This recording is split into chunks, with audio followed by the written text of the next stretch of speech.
ethnobotany of the Little Karoo, South Africa. That will have another 15 minutes. Thank you, Madam Chair, and good afternoon, ladies and gentlemen.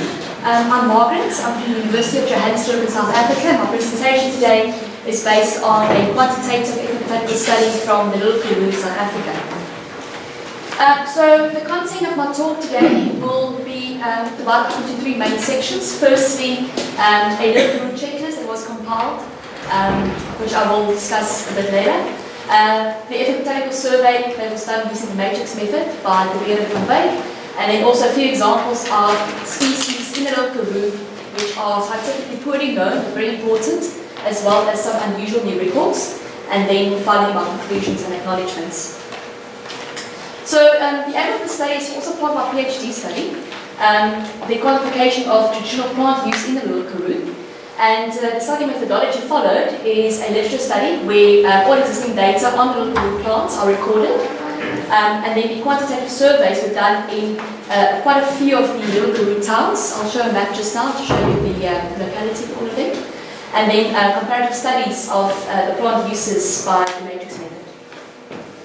So first of all, the Little Karoo is situated in South Africa, in the Western Cape. And if you go closer there, it's actually bordered, that's got two parallel mountain chains. On the southern border, on the southern boundary, it's got the Langeberge and Tsikomberge mountain chain, and on the northern boundary, the Witteberg and Swartberg mountains.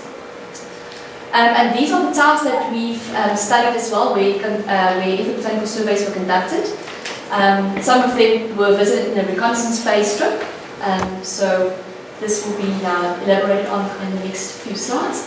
First of all, for an ethnobotanical study, research ethics is very important. So we followed the International Society of Ethnobotany guidelines, and also basically got ethic clearance from the Faculty of Science from the University of Johannesburg. And we were also supplied with a collecting permit by Cape Nature. Sources of information, quite a few were studied, especially these 5 here are local Little Karoo research literature studies, literature sources that was used for specific Little Karoo anecdotes. And then also quantitative field work was done in these few towns. The first 3 towns are in the western side of the Little Karoo, and the rest are located throughout the mid and eastern side of the Little Karoo. So first of all, the Little Karoo is a species-rich area, and this can be basically concluded by these 2 sources that I've used to basically compile an inventory of Little Karoo plants. According to Schutte-Vlok, who are experts of the Little Karoo vegetation, there's about 3,200 species there, which about 1,450 species are published in their very useful field guide. According to Margaret and Albert, about just over 2,400 species occur in this area. And from this difference in numbers, it can be seen, we can ask ourselves if the data, is there limitations in the data basically. By conducting some more literature studies, about 599 plants are useful in the Little Karoo based on the general literature. Once I've studied the 5 local sources, about 233 are locally used in the Little Karoo, and with recent ethnobotanical surveys conducted in the past 3 years or so, about 180 plants are still used currently by the communities. Next slide. So first of all, the checklist that I've compiled, the reason why we've compiled a complete checklist first of all is because with the traditional checklist there are some shortcomings. This is an example of a checklist of the medicinal plants in Montague, which is a little town in the Little Karoo as well on the far east. And as can be seen here, we've got the species and the uses and how they are used, but the shortcomings here is that there are no there's some limitations to this because we can't identify the most popular or the most important species from a traditional checklist. There's no clarification of whether these uses are used by more than one person. There's no acknowledgements in this checklist either. So it's difficult to see whether these plants are definitely used by most of the people, or if it's just one person that mentioned this use perhaps. Also, another thing that we can also now improve on is to not just include useful species, but basically all species in the current area to help with identification uncertainties. So with the quantitative ethnobotanical surveys that we do, this is just a section to show an example of how we record it, but here can be seen these abbreviations of the abbreviations of the participants. And so it's basically confirmed by more than one participant for a vernacular name, for instance, as well as for the uses. And this is now used to compile the checklist along with the literature that was studied. And then, sorry, it's a bit slow. So on the next slide, if it's going to pop up, there we go, is the certified checklist of the useful plants in Little Karoo. These sources here are sources that were used to compile the grazing plants, the most palatable plants in the area. And if I just focus here basically at the top, as can be seen, we've got medicinal, edible, craft, and others. Others would now be like, for instance, mind altering as an example. And then also the different grazing values from the five different sources that is shown on the previous slide. But what's nice about the stratified checklist is that the literature sources will be included, but also the surveys to see whether it's a new record or if it's an existing record or an existing useful plant. The craft plants, the grazing plants, are based on a star value, so 5 stars is a maximum for most palatable. For the one source, it was a 4 stars maximum. And then also what's included here are the conservation statuses to see if there are any endangered species perhaps that are also used. And then also showing the literature sources that were used to compile this checklist. And from this, statistics can be done to see how much of the flora is actually used of the total flora, like 80% of the total flora of the Little Karoo are actually useful, and can be broken down into how much of the species are used for medicinal purposes, edible, craft, and grazing as an example. So from the checklist, the following results can be basically recorded, as you can see here. And then for the conservation uses, which is very important, it can be seen that for grazing medicinal, there is actually one plant which is endangered that is used for medicinal purposes and grazing purposes.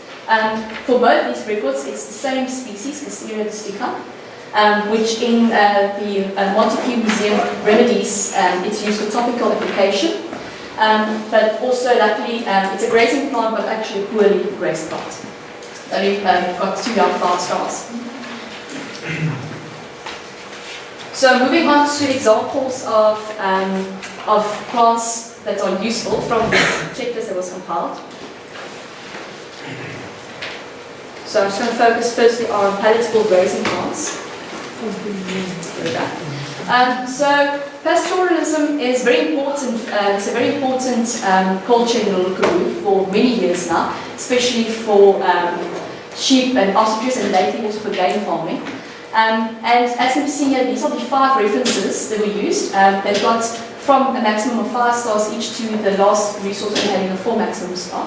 So a grazing index was compiled from these references, and the way we've done that is to add up the amount of stars a specific species was allocated in the sources and divide by the total amount of possible stars. That can be seen as an example for Khoi-San, which actually got which got a grazing index of 0.96. Which is the second most grazing plant. Khoi-San got a grazing index of 1, meaning it got full stars in all of the sources. And here's just some other examples of also very palatable plants. So for determining the most popular medicinal plants, we actually use the matrix method, which has a species popularity index, which enables us to determine which plants are the most popular used. And for the most popular plants, we had Little Karoo, different parts of that plant being used. As can be seen, most of them being indigenous, except Nadia for Little Karoo, which is an exotic but also very popular for a medicinal plant in that area. For food plants, the first most popular plant, also an exotic, Punica granata. And then also some other plants, like for instance, Portugal afra, where the leaves are eaten as well. And then also a lot of the berries are eaten, like Uniondale, for instance. Viscum continent, where they actually make tea from, it's a beverage plant. Some ancient craft plants, Agava americana, an exotic as well, being used as a Christmas tree over Christmas time in the Little Karoo. Very creative, I think. Also using the stems for trunks for plants, planting plants in it. Talacuna paniculatus, it's got a very buttery stem. It's known as the butter tree. So it's very slippery. So children actually climb that tree and they slide down slopes. Saccia undulata, the branches are used for the same purpose as a broom, for instance. And Apoplex malaria, which is used for fencing.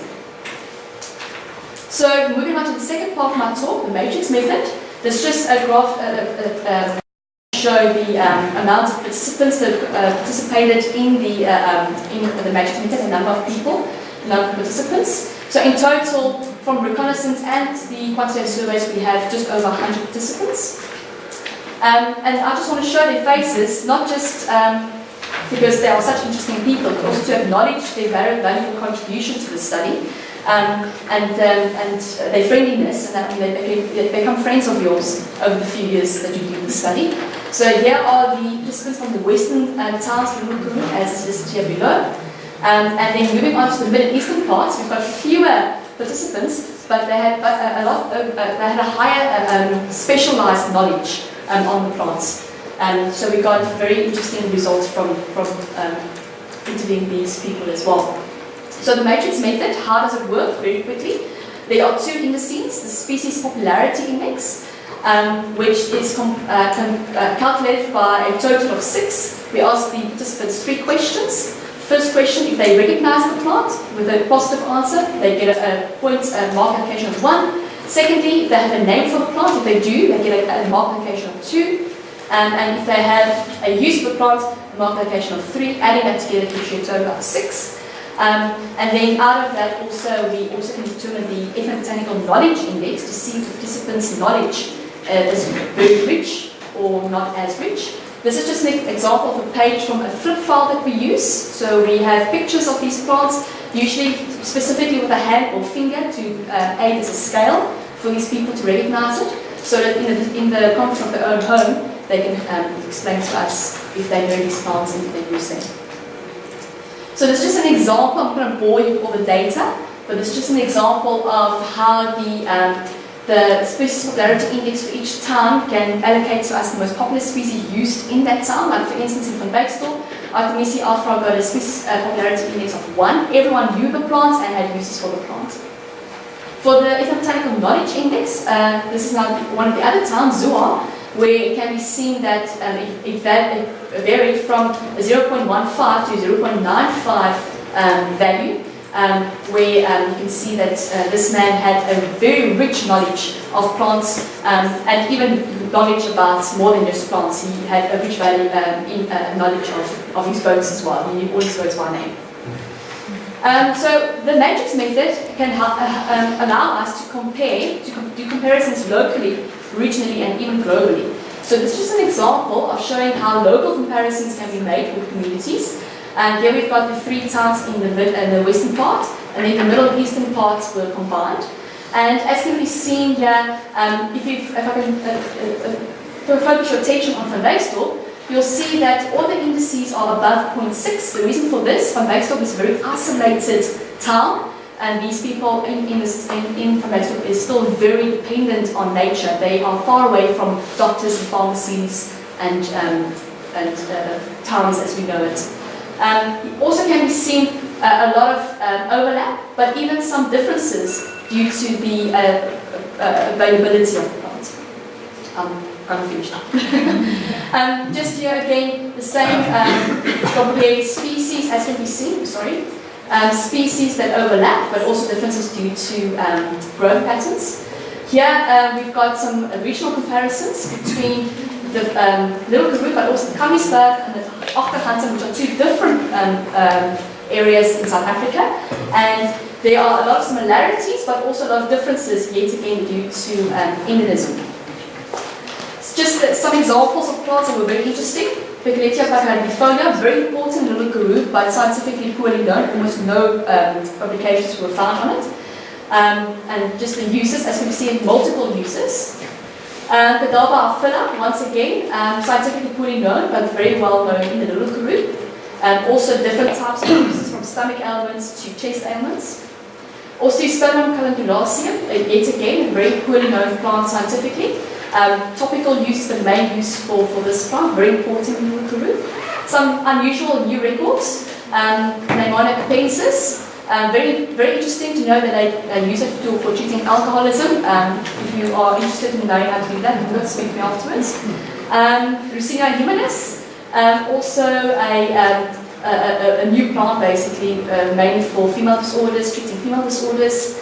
So here, if I just do a quick summary of the entire Little Karoo, as can be seen, the AKI is declining, which is asking us the question if we are actually losing indigenous knowledge. So to conclude, in this presentation, the first scientifically rigorous inventory is included, the stratified checklist, where a lot of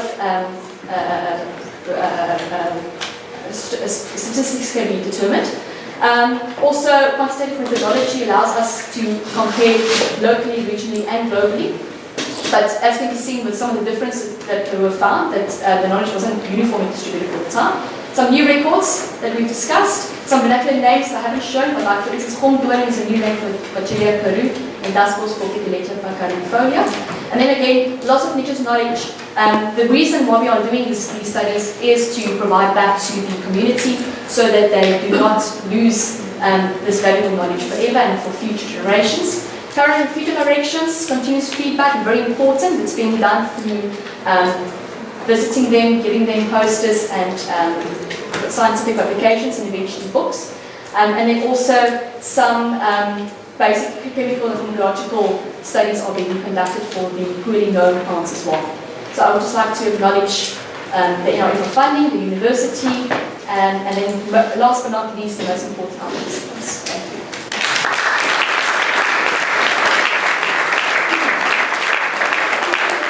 Last question. One, any? Yes, please. So this place is famous for endemic plants, right? Do you have a sense of how many? I'm sure all the other ones you mentioned were endemic. Do you have a sense of how many overall? No, definitely. There's a high endemism in that area. The stratified checklist helps us to determine that.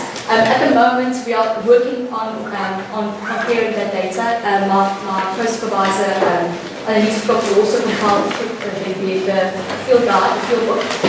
They're actually helping us to determine the exact amount of endemism, but it's a very rich Around 60%. yeah, definitely more than half. Thank you very much. Now.